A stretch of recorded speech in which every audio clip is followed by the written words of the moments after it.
Mesdames et messieurs, c'est l'heure de votre journal en version française. Soyez les bienvenus. À la une de l'actualité, Larissa, une fillette de 10 ans, enlevée à Ambuscht il y a 3 mois et dont la disparition avait fait l'objet d'un avis de recherche ce week-end, a été retrouvée morte hier soir. Son corps avait été abandonné dans une fosse septique. C'est grâce aux nouvelles enquêtes menées auprès de 4 personnes déjà arrêtées dans cette affaire que les enquêteurs ont pu localiser l'endroit. Ces suspects sont des voisins et des proches de la famille. Reportage.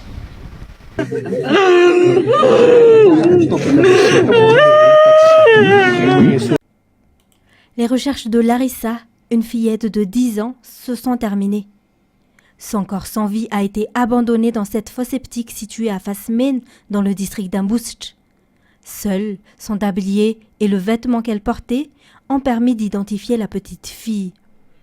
Au moment de sa découverte, son corps était déjà dans un état de décomposition avancée.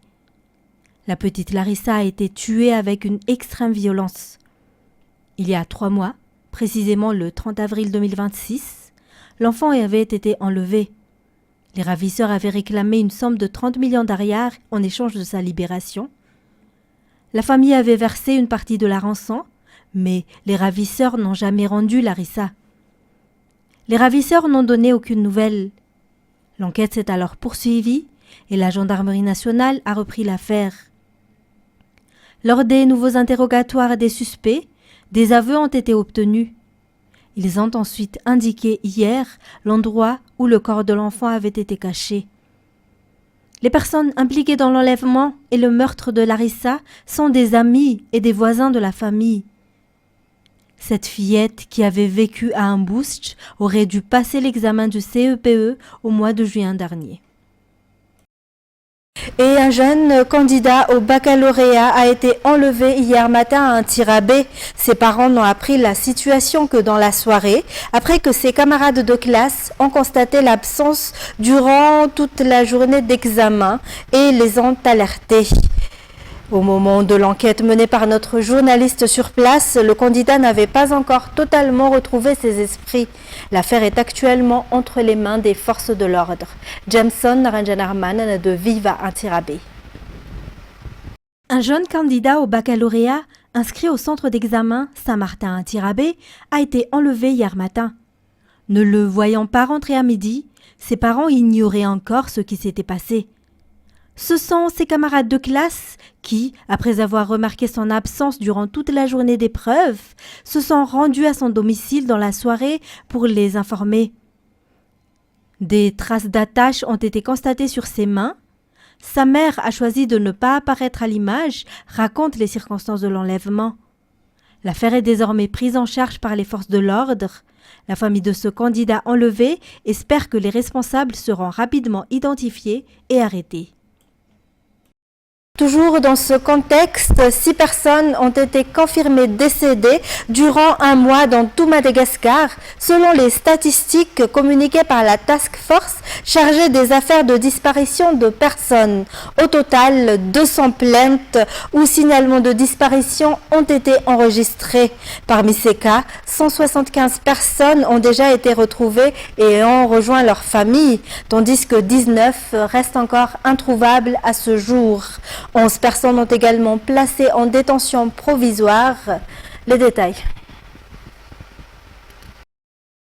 5 causes principales seraient à l'origine du décès des personnes recherchées entre les mois de juin et juillet, selon le rapport publié par la Task Force. Lors de la présentation officielle du bilan hier, les responsables ont également indiqué que 19 personnes sont toujours portées disparues et sans nouvelles jusqu'à présent, tandis que certaines ont été retrouvées et d'autres confirmées décédées. Parmi les dossiers déjà pris en charge, des arrestations, des enquêtes ont été menées. Certaines personnes ont également été présentées devant la justice et placées en détention provisoire. Les activités de la Task Force sont coordonnées depuis le centre opérationnel du commissariat de Saralalan. Cette structure regroupe les forces de sécurité ainsi que les différents services de l'État concernés par les recherches et les enquêtes.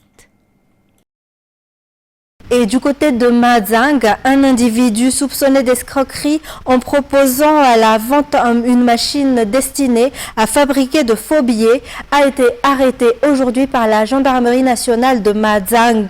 Il aurait proposé cette imprimante à plusieurs centaines de millions d'ariars. Selon les premières informations, l'escroc se serait inspiré d'images de machines déjà diffusées sur Facebook pour monter cette nouvelle méthode d'escroquerie. Reportage.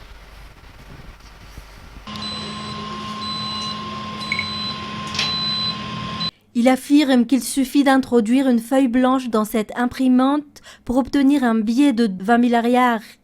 Présentée comme une machine spécialement importée pour fabriquer de faux billets, elle ressemble à celle dont les images avaient récemment circulé sur Facebook, suscitant l'inquiétude de nombreuses personnes. Après avoir convaincu sa victime potentielle, l'escroc, lui, aurait proposé cette prétendue machine à fabrication de faux billets au prix de 500 millions d'ariars. C'est grâce à un piège tendu par la gendarmerie nationale que cet individu a été arrêté à Mazang. Selon l'enquête menée jusqu'à présent, il n'aurait toutefois pas encore réussi à vendre son matériel. L'affaire concernant cette nouvelle forme d'escroquerie à Mazang a été immédiatement transmise à la justice. Les recherches se poursuivent afin d'identifier d'éventuels complices impliqués dans cette arnaque. Et le terrain de Tanandav à Tuamas n'appartient pas à la SPAT, mais au ministère de l'Agriculture et de l'Élevage, affirment les habitants dont les maisons ont été démolies. À l'origine, il s'agissait d'une ferme d'État. Les habitants avaient alors sollicité une autorisation auprès du ministère de l'Agriculture et de l'Élevage afin de pouvoir exploiter ces terres. Par la suite, ils ont également entrepris des démarches auprès de l'État pour obtenir leur attribution. Les détails avec Radroman Nzatouf.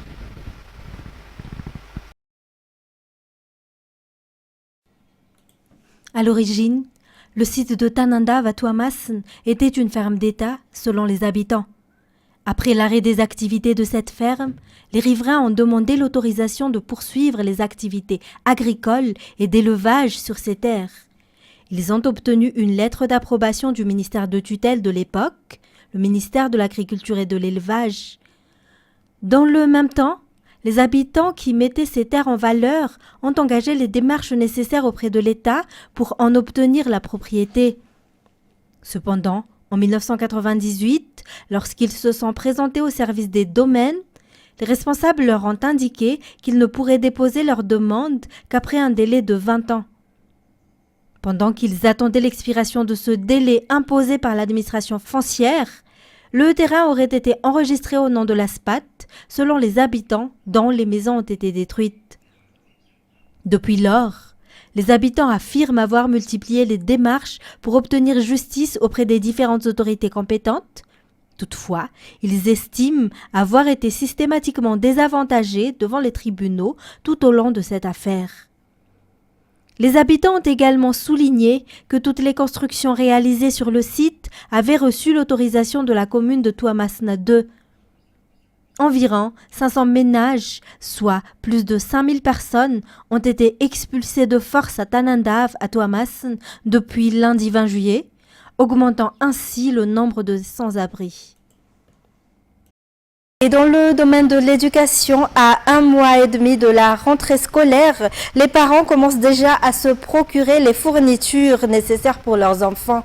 Certains choisissent d'effectuer leur achat progressivement, selon leurs moyens financiers, tandis que d'autres préfèrent tout acheter en une seule fois afin d'être prêts plus tôt. Pour un élève, les parents prévoient en moyenne un budget de 100 000 ariars. Reportage sur les images de Yves Janel. Dans les marchés, notamment celui d'Anousibé, les parents sont déjà nombreux à se procurer les cahiers, stylos, sacs et autres fournitures scolaires pour préparer la prochaine rentrée. Pour beaucoup, anticiper ces achats permet de mieux gérer les dépenses. Dans certains établissements scolaires, les écoles maternelles imposent parfois des marques ou des références précises pour certaines fournitures, une exigence qui peut entraîner une augmentation des dépenses pour les parents.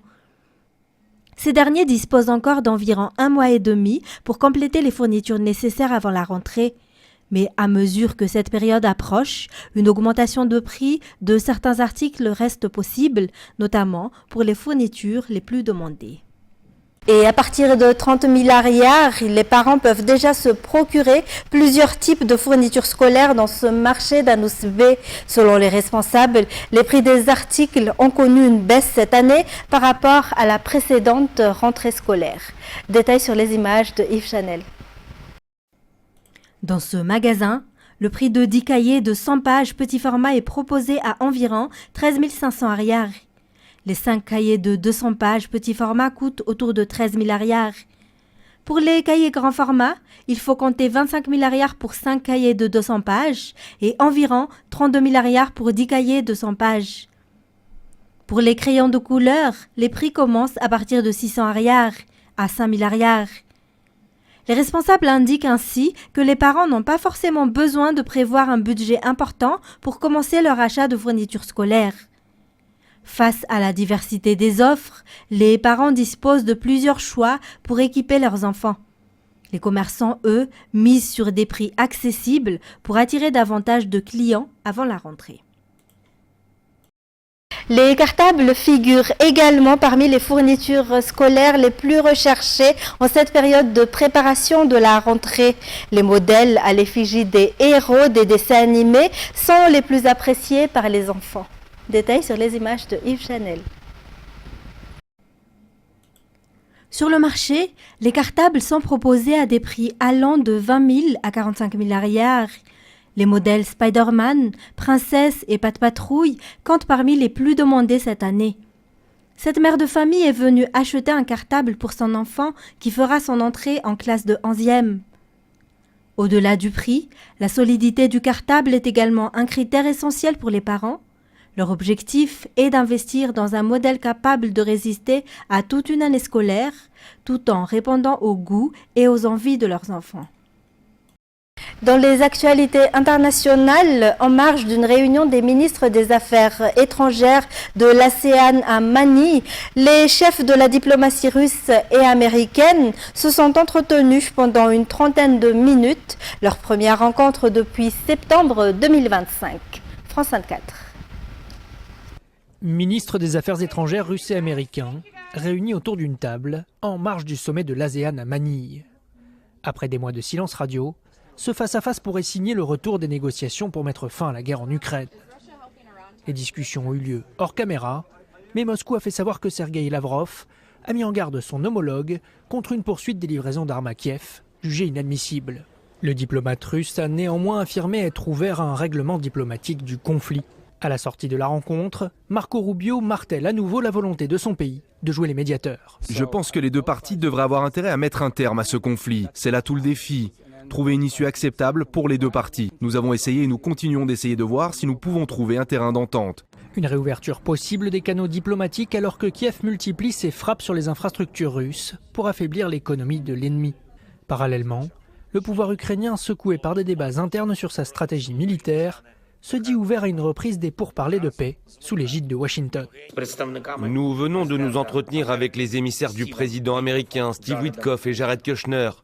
Le processus diplomatique progresse de notre point de vue de jour en jour. Nous ne relâchons pas nos efforts pour mettre fin à cette guerre. L'essentiel est que les Russes soient véritablement prêts à y mettre un terme. Aucune date n'a pour l'instant été annoncée pour de nouvelles négociations directes entre Kiev et Moscou.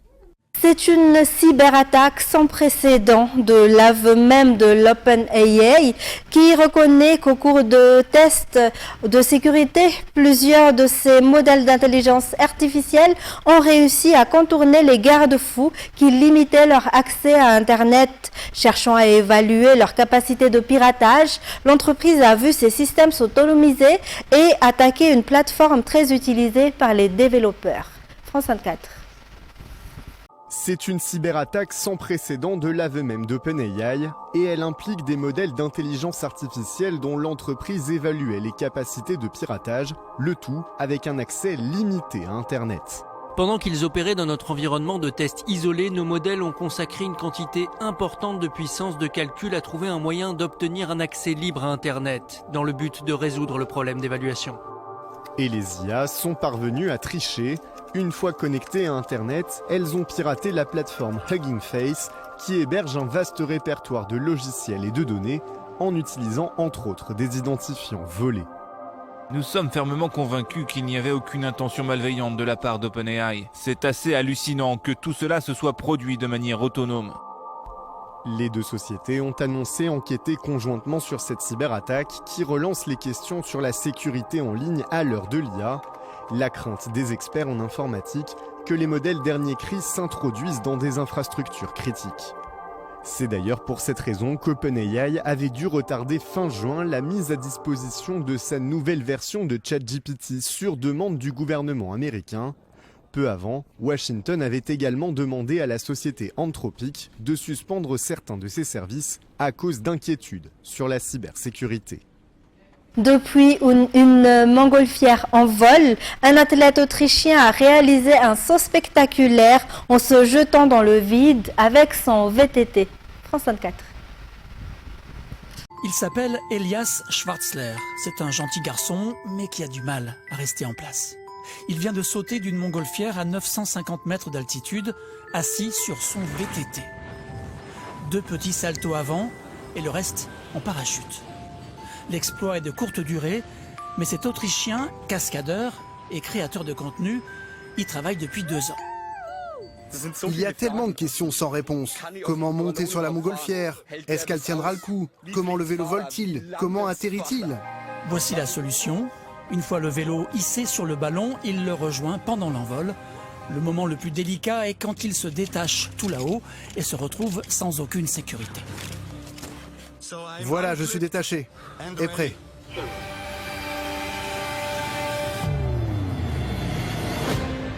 Ce vol est une première mondiale. Personne n'avait éprouvé le besoin de sauter de la sorte. Aucun vélo n'a été maltraité. Le cycle, lui aussi, avait un parachute.